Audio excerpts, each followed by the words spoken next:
we're next going to work the pelvic floor and the core. So these are some of my favorite exercises for pelvic floor and core. In a child pose position, so we might actually do a little bit of a child pose stretch using the push through bar. So come up. So what you're going to do, Kiara, is you're just going to be sitting back to your heels and you're just going to press down.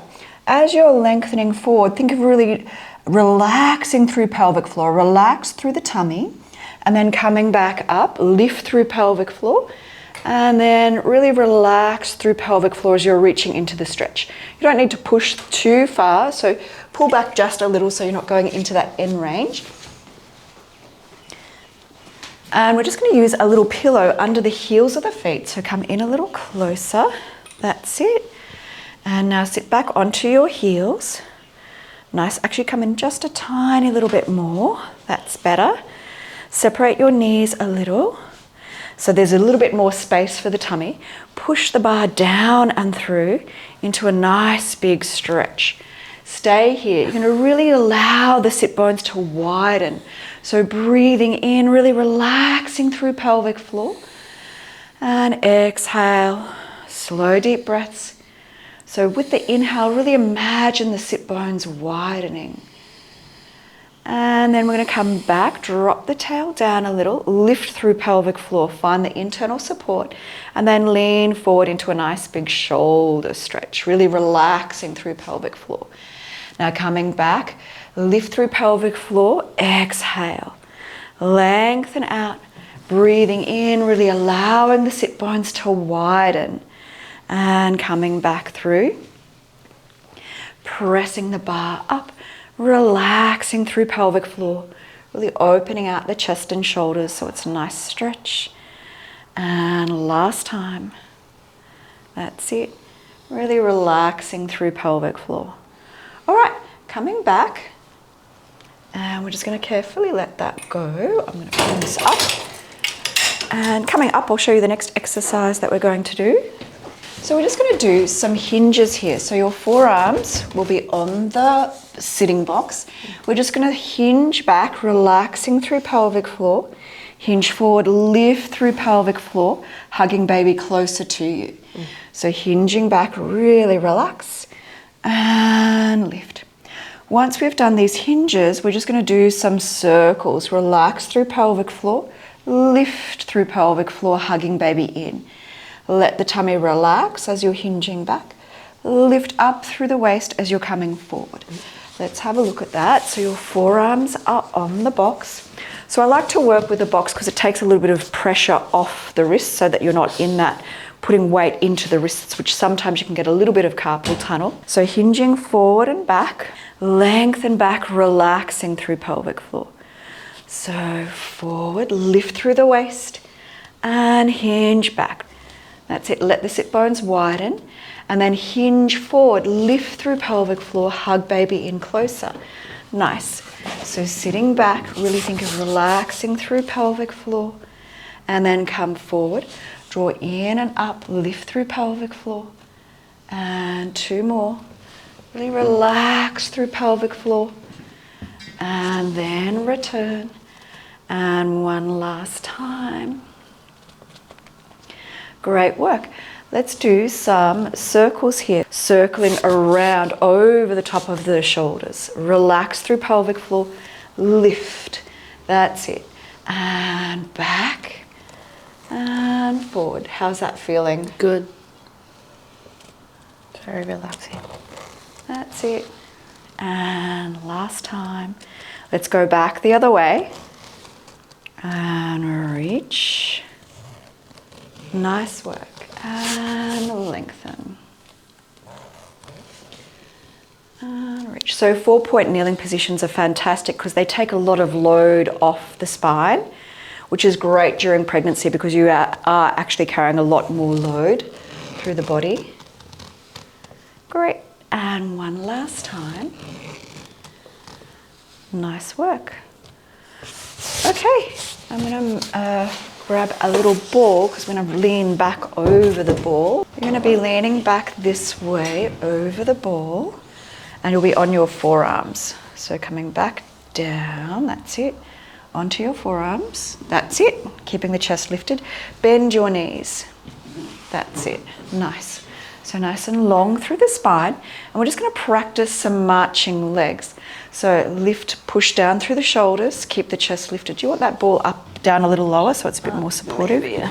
Let's try that. Does that feel a bit better? Yeah. Yeah. Okay, great. It's nice. So take a breath, lift and down. Think of that lift through pelvic floor to float the leg up. So you're working the pelvic floor core.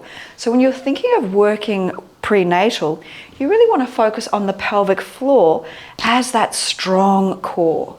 Lift, that's it. Nice. Lift through pelvic floor, slowly relax. And now I want to lift one leg up. And now stretch the leg out nice and long. Drop the chin down a little and bend in. And softly down. And lift. Lengthen. And bend. Down. And lift. Stretch. Bend. Down. Keep going. Lift. Stretch. So of course we don't want to lie on the back after 16 weeks and exercise lying on the back. So we want to be a little bit elevated through the upper body. So have the heart higher than the hips. That's it. And softly down. Nice work. We're going to come up to some kneeling arm work next. I'll show you what that looks like. So carefully coming up. And now a word from our sponsor, Taube Pilates. If you're pregnant or supporting someone who is, movement matters, especially when it's safe, intelligent, and designed for your changing body. At Taube Pilates, we specialise in helping women stay strong, supported, and confident during all stages of pregnancy and postpartum. To help you get started, I'm offering a free pregnancy and postnatal ebook filled with expert guide, practical exercises, and tips you can trust. Download now. So this is a Pala work through the abdominals. So it's a core exercise. We're going to have the knees a little bit apart, but squeeze the heels together so you're getting that gluteal support. You're holding on strongly with the hand and you're reaching forward. As you reach forward, you'll feel that you're working through the shoulders and through your obliques a little bit more because you're resisting rotation in this exercise. Let's have a look at that. So coming up, that's it, facing that way. Heels together, toes apart, so you can really work through the glutes at the same time. We're going to stretch the arms forward and in. So I would do high kneeling exercises up until 20 weeks. At 20 weeks, the center of gravity changes, so then you want to be on a sitting box rather than up in high kneeling for any of your arm exercises. Nice. Keep long and reach. Can you feel those obliques working a little bit? Yeah. And two more. And one last time. Okay, I'm going to carefully let that go and I'm going to do a little bit of glute strengthening. So, because glutes are kind of part of the core as well. So I'm going to put this box here and I'm just going to grab a mat to go over the top of that. So I've got a little mat, so it's a little bit softer. So you're leaning back, so there's space here. Put it just underneath the shoulder blades and you can have the hands behind the head to start and then squeeze your bottom, lift up, really working through the glutes and then softly back down. So you really want to find that gluteal activation. So squeezing the bottom to lift up. So sitting back. That's it. Nice. That's it. So just under that, that's it. Bend your knees. Does that feel like it's just under the back? Do you need a little bit, maybe wiggle a bit more forward? So about a fist distance away from that box. That's it. So you've got a bit of leverage space. Hands behind the head, and then we're just going to bring your feet in a little tiny bit closer, so in line with the sit bones. Interlace the hands so you can really cradle the skull. You're going to work through the glutes, push up, Lift the hips up, lengthen, squeeze your bottom, and then float back down. Nice. And again, squeeze, lift, and down. Squeeze, lift, down. 2 more. Squeeze, lift, and squeeze, lift, and down. Now we're going to work with the roll down bar here as well. So it's like the breathing exercise that we do on the Cadillac, except we're working without the legs up in the sling. Stretch your elbows out fully. That's it. So stretch up at first, lift your bottom up, and then press down through the arms. So same as before, squeeze, lift, and back down. Now if you see any doming, that means the exercise is a little bit too strong for the abdominals. So then you'd take it back to a little bit easier. So maybe without pressing through the arms. That's it. And down. And press. Squeeze the bottom. That's it. Working evenly through each leg. And 2 more. Press. And down. 1 last time. And down. Okay, we're going to let that go. And we'll do a little bit. We're going to do some of the adductor leg lifts lying sideways. So lying on your side with your head resting on the pillow. Great. And we're just going to stretch out your underneath leg nice and long. Stretch this leg and rest the top leg on top.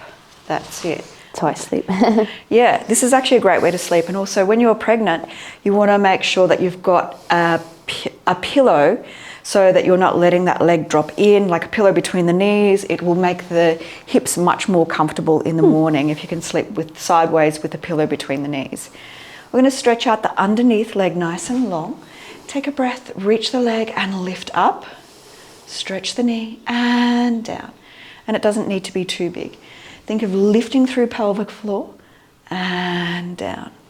So because the adductors connect so close to where the pelvic floor muscles attach, by working the inside thighs, you're going to really fire up that pelvic floor as well. If someone has got hypertonic pelvic floor muscles, then you probably won't do the adductor leg lifts. But this is great for getting a little bit of connection through pelvic floor. Stretch your knee and keeping those knees nice and stable and strong. Also during pregnancy, because of the relaxin, it can soften a lot of the ligaments and a lot of the ligaments that help to stabilize the knee joint. And this is great for helping to strengthen and stabilize that knee joint. Great. And last one. Stretch. Great work. Okay, let's let that go. Carefully come up to standing. And we're going to do some arm pulls next. Actually going to be sitting on the edge of the Cadillac. That's it. So wiggle further forward so that your feet are firmly to the floor. And you've got that nice sitting position here, so you're supported. Taking a breath and then just press down through the arms. Shoulders are open, grow tall, so eyes level through the spine. Breathe in. Is that weight okay? Yes. And then pressing down. So think of that tail dropping down a little tiny bit. And press. Grow tall. Long wrists, so try not to let the wrist break. Suck the arms into the shoulders and press. Draw in and up through pelvic floor. So this is another core exercise, and we've got that seated position. So sitting will actually help to support the pelvic floor muscles. So standing exercises, there's much less support for pelvic floor. So if you feel like you're losing some of the strength through pelvic floor, especially towards the end of pregnancy, and quite often the pelvic floor muscles do become weaker because they become more relaxed. As soon as you're pregnant, the hormone relaxin relaxes the pelvic floor muscles as well. Now, as we're working, we might actually just think of turning the arms in a little. So let go for 1 second. I'm just going to turn the strap. So you're actually going to press down, leading with the pinky finger to keep a little bit more open through the front of the shoulder. So that's it. So you're holding on. So rather than pressing down with the palm, you're going to press down through pinky finger to open the shoulders. So soften the elbows a little. Press, long wrists, and control it up. And press, draw in and up through pelvic floor. Slowly release. And 2 more. And release. And last one. Keep lengthening. There's some of the core exercises that I like to do.